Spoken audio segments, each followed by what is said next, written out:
A bill has been filed in the Alabama legislature that would delete a provision in current law that prohibits a woman from being prosecuted for the homicide or assault of her own fetus or relating to an abortion.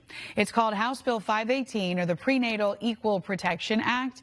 The bill reads, quote, that prosecutions of homicide or assault where the victim is an unborn child must be treated the same as prosecutions of homicide or assault of a person born alive, end quote.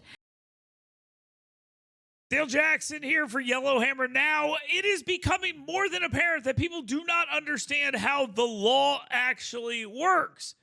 If we make something illegal, if you do it, you should be punished. I don't know why this is so confusing, especially on the issue of abortion. If you outlaw abortion, which states should be allowed to do, even though I consider myself to be pro-choice, the state can have a choice as well, FYI. If you decide to outlaw abortion, I don't understand why you would ever say, oh, no, for everyone except the woman getting the abortion. They're not having to do this against their will. I believe that women have agency, and I refuse to take that away from them. And that means culpability for crimes as well. Listen to this condescending nonsense from the media. If passed, the legislation would effectively ban all abortions in Georgia. It would also allow prosecutors to charge women who receive an abortion with homicide.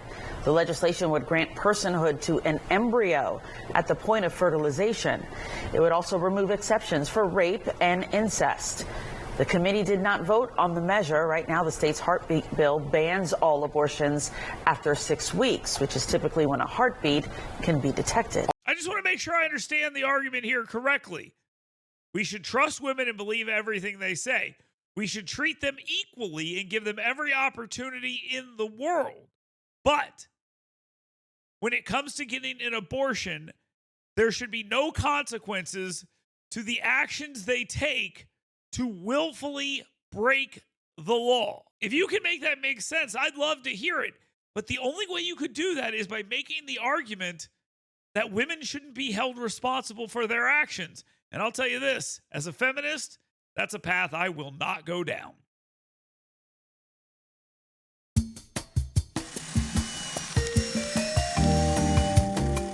Every year in Alabama, we miss out on between $65 and $90 million in tax revenue by not legalizing sports betting here in our state.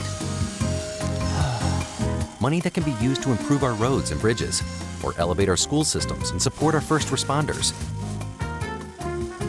Contact your legislator to ensure sports betting is legalized in Alabama. Learn more at betonalabama.com.